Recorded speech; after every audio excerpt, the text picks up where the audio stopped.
You are listening and watching to a very special podcast.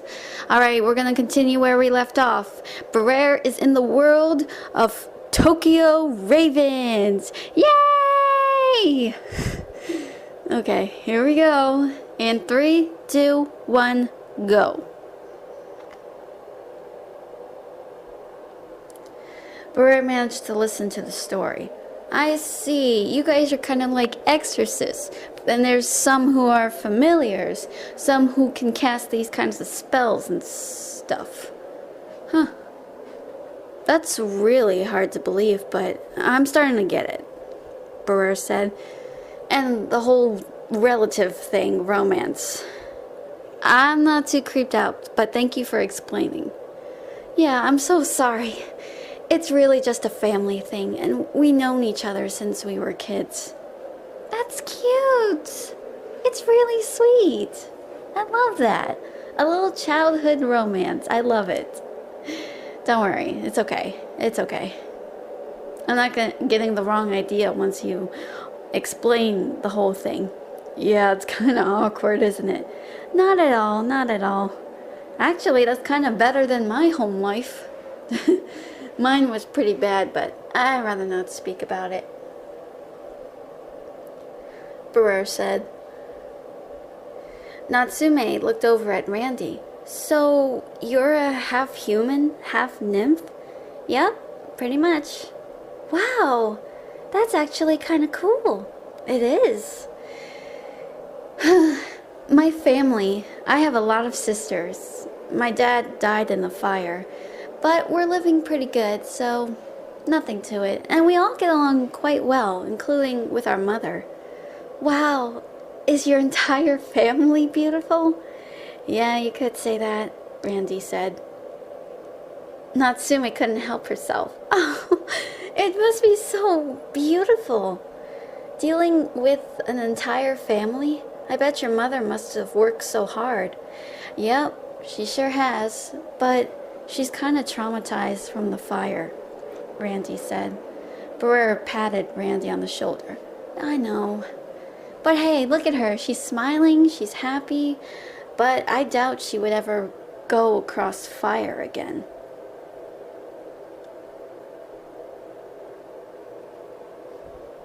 Briar said, I know.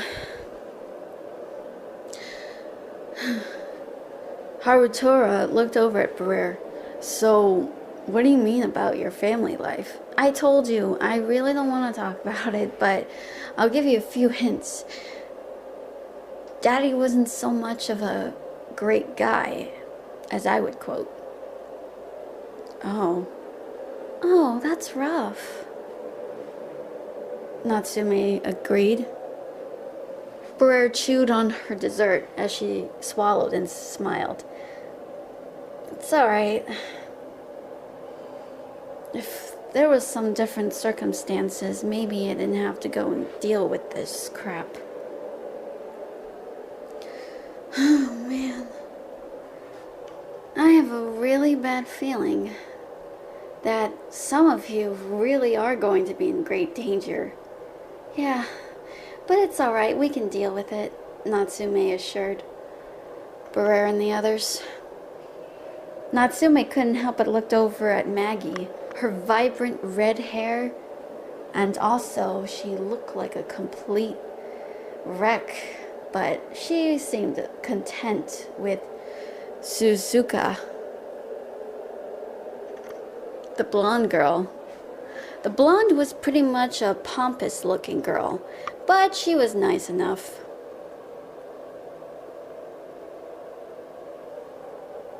It was pretty weird, though, dealing with these people.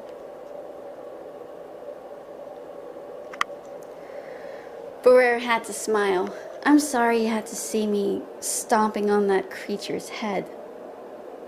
So what was that thing? Harutora said. Is it a familiar? Briar shook her head. Sorry, but no, not exactly. It's kind of hard to explain, but it's known as an infestation. An infestation? What's that? Natsume asked. It's just a creature, a monster, some sort, but it's really a long story from my part. But maybe sometime I can tell you about it. So, where did you guys even come from? Oh, I don't know. From the sky, perhaps? Well, we're all sorts of people, but, yeah, you could say we're just a bunch of ragtag misfits. That's when there was a lot of laughter coming from Suzuka and, of course, Maggie. Maggie said, "Oh my God, I'm sorry, I'm sorry." Man, oh man, that must have been the most bitchiest thing I've ever heard. Yeah. Although on my part, I guess I was a bit of a total bitch. Suzuka said, "Yeah, exactly." Maggie said. Harutora could not help but groan. Is she telling her about the story of her kissing me? That's when it happened. Maggie glanced over and said, "You know, we can hear you, blonde boy." "Hey, his name is Harutora." "Calm down, Maggie." "Oh, come on, I'm starting to getting all BFF with her. This is great." There was a lot of stares coming from other people. But then Briar whispered to her, say, "Come on, don't embarrass me. Look, there's others staring." "What? Can't hear you," Maggie said. That's when Briar rolled her eyes. Geez, I don't know what's with her. That's when Chloe turned and said, "Maybe it's her time of the month or something." "Oh, don't you dare say that. There's a guy in the premise," Briar said. "Did she seriously said time?" "Wait, what?" Nothing. I don't know what they're talking about," Natsume said. She looked over at Maggie, which Maggie and Suzuka were laughing again, but in normal, calming tones. Exactly how is she related to you? Well, she's a good friend, but sometimes she can be on her bad behavior. It's not like she's doing it on purpose, but I guess at first when she and I met, she wasn't too sure about me, so what the heck. "I see," Natsume said with a sigh. Briar looked out the window from the cafe that everyone was at. But then she saw something that made her eyes bulge in terror. "Oh my God," she muttered. What? What the heck is that?" Harutora said. Everyone turned to look and they gasped. It was some sort of tall man with long arms. His hands were claws. He looked like he was naked, and his body seemed a bit like it looked like it had been hit by a car. Briar looked, and then she realized his face looked familiar. No, it's that same face we saw in the haunted house. Oh my God. Oh my God. What's it doing here? How did it find us? How did it even get here? It was then Briar noticed that a couple of two girls were just laughing and talking while on the sidewalk, coming in the direction of the creature. But they bumped into the creature. One of the girls shouted, "Hey, watch where you..." Oh! The creature looked down at them. The girls began to scream. They were frozen with terror. The monster let out a roar, and then Briar sprinted into action. She leaped from the booth and left. Randy called out, "Bree, wait!" Everyone was getting all confused, but Briar rushed over. Natsu was screaming in the ear communicator. "Oh no! Don't tell me, is that's the creature, Natsu?" Maggie followed behind. "Hey, what's going on?" That's when Maggie could hear Stan Rogue freaking out from her ear communicator on something, but it must be the same thing that Natsu was protesting. Harutora came beside Briar in an instant. Briar managed to block the monster from the girls, and she said to it, "Leave them alone." But then she looked up in horror and realized the monster was taller than her by nothing more than an inch higher up. It wasn't like looking at a titan, but she could not believe that this thing was taller. Holy crap. I don't believe it. The creature looked over at Briar. Its mouth looked like it was into some sort of smile, but not really. The creature was looking down, not moving, not saying anything. Briar could not believe this. She was trembling and she didn't know what to do.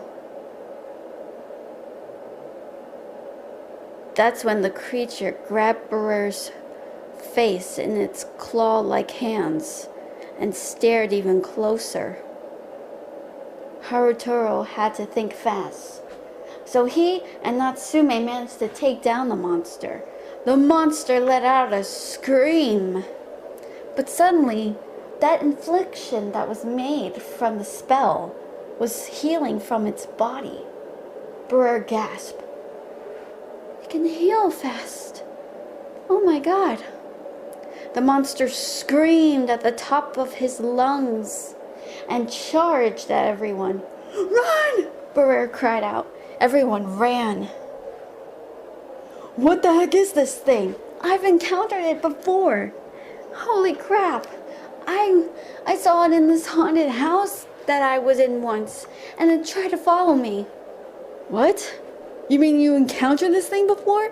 "Well, I didn't know it was taller than me. I only saw his face.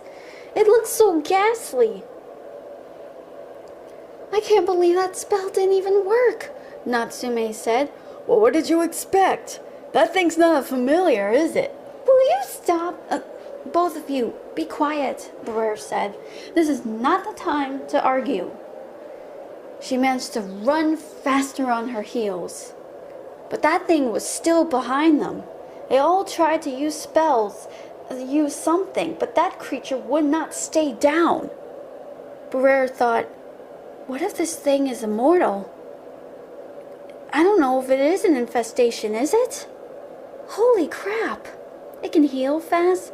There's no way to stop it? Her mind was in a blaze, but she had to move quicker, and much more quicker. She pulled out her gun and she told everyone, "Everyone, duck your heads. I don't want to hurt you." They did. She fired the gun at the thing. The thing cried out in pain, but then he somehow used one of his clawed-like fingers to gouge out the bullet from its wound. The wound immediately healed and he crushed the bullet in his hand. Shit. We're done for. They ran for the hills. They tried their best, but they couldn't, until the creature was about to come closer when it screamed in horror as Briar's body was glowing in a beautiful light. Harutora stared in amazement as well as everyone else, but Briar wasn't the only one. Chloe and the other girls were too. That's when Brynhilda spoke to the creature. "In the name of our Lord, I command you, back away now, and nobody will get hurt. I will not allow you to do this." The creature screeched and ran for its life. Briar turned back to normal and fainted. Thank you so much. See ya. Bye.